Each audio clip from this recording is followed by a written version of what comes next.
Good morning, Dornbush download number 68. Andrew, Michael, and the phone starts ringing at the most inopportune time.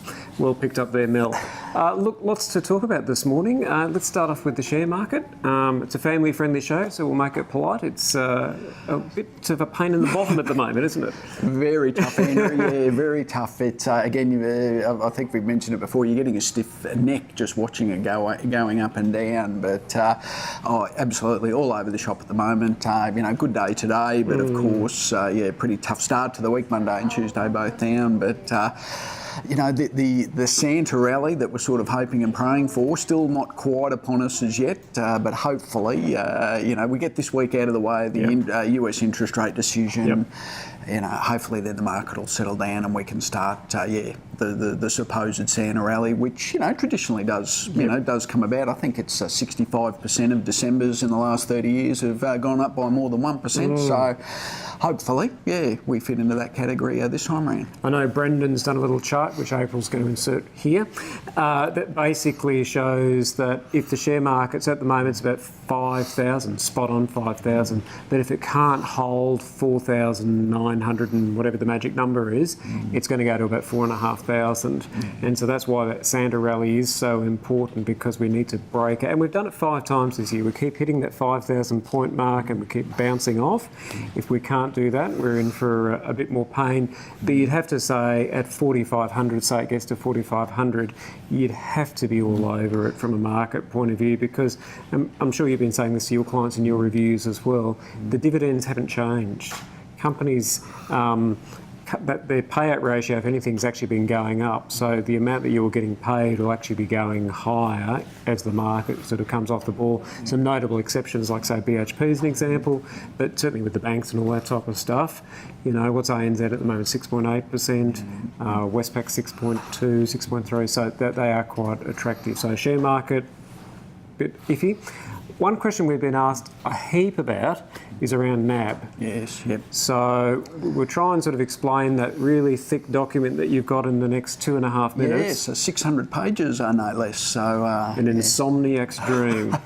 So do you want to have a go at it? Would you like me to have a go at it?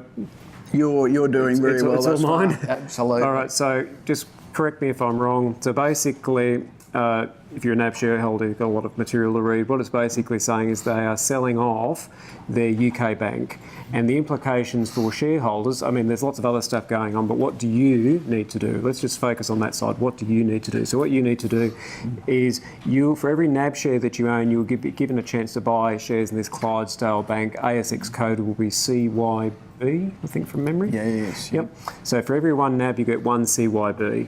But before, it's a bit like for people at BHP, for every one BHP, you've got a South 32. You have the opportunity to sell those CYB shares into a sale facility before they come onto the market. Why is that important?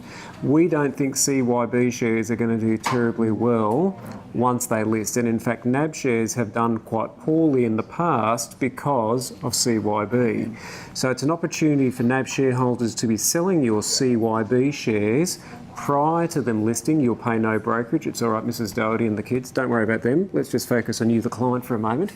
Seriously, selling them before they come onto the market is the way to go, because we expect post them listing, lots of people will do nothing. Most of the people will get the 600 pages and go too hard, and at the end of January, they'll get these 2 shares and they'll ring up their broker and go, what's these CYB shares? I don't want this, sell it. And there'll be a lot of selling pressure because we don't think many people will want these CYB shares. So what you need to be doing, general advice, is to put your CYB shares into the sale facility. You'll get some money back. We don't know what you'll get, and that's one of the disadvantages of doing that as opposed to selling it on the market.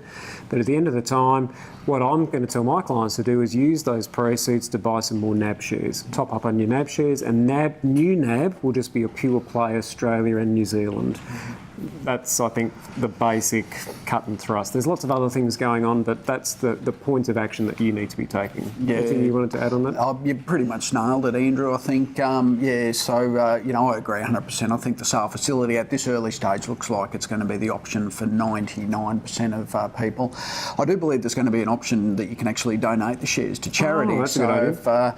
If you're feeling a bit generous around about the end of January period, when all of this sort of goes to vote, floating and all of that sort of thing, there'll be that option as well. But yeah, I think you're right. I think we've seen a few other demergers in the past where the demerged business just hasn't cut the mustard, and at this stage this one's looking like it's going to be the same. So. There are, and you're right, some of the more recent demergers have just been dreadful. If we go back in history, some of them have actually turned out okay. Boral and Origin immediately comes to mind as being okay, CSR and Rinker, but that's like a decade ago.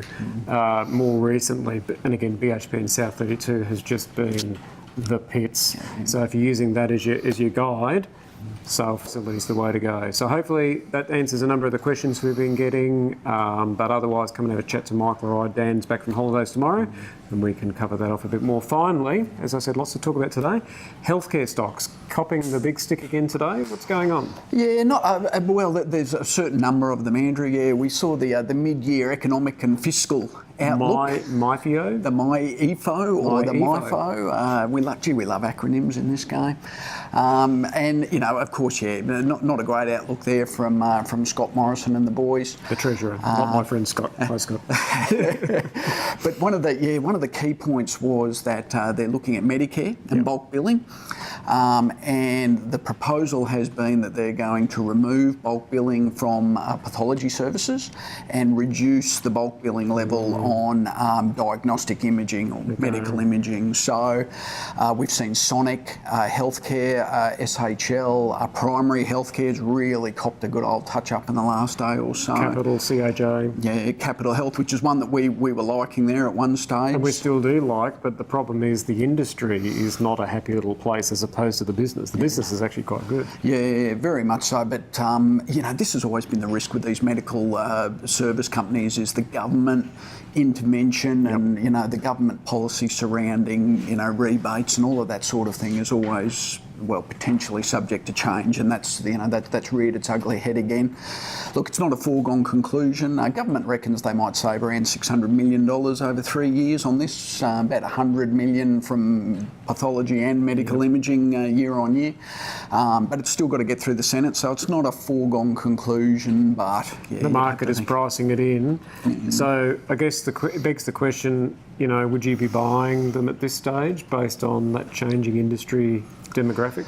Yeah, it's a game person that buys them, and there's the old 3-day rule. You never buy on the day of a bad announcement. You usually wait a few days to let the dust settle a little bit. Look, I'm not a big fan of primary healthcare myself. They're into medical centres as well, which again are under a fair bit of pressure, I think. Sonic looks okay. Capital, again, I'd probably let the dust settle a little bit, but yes, no, it might be best to sit on the fence, let the waves crash over for the time being. But we do like some other healthcare companies, don't we? I mean, I heard you this morning talking to a client about Certex. Do you want to quickly run people through Certex for those who don't know the Certex story? Yeah, certainly. Certex basically into cancer treatments, predominantly liver cancers, where they're able to, inject Surflow spheres. The stuff, yes. And little radiation spheres. Yeah. So rather than pumping the poison through your body, the chemotherapy through your entire body, which has numerous sort of side effects, the guys at Certex are able to implant directly at the source, and there's been some very good results there. They're trading at about $39 odd at the moment, so they're not cheap historically.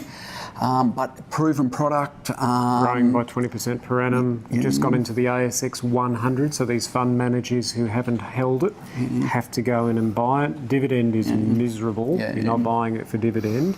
And I think one of the other reasons, if I can cut in for a moment, which I already have, is around they're trying to use the Surflow delivery mechanism. They're now going to try and use it on kidney cancer.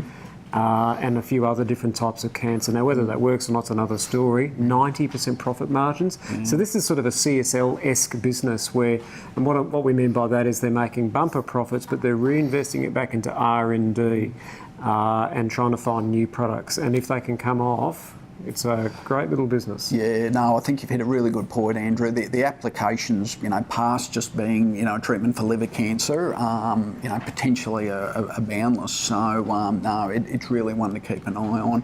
You're not getting it cheaply, but again, if they can keep getting the runs on the board, not out of the question for them to be a $50, $60 stock in, 6, 12 months' time. And it's like CSL, when we're telling people to look at CSL and $50 and $60, why would I do that?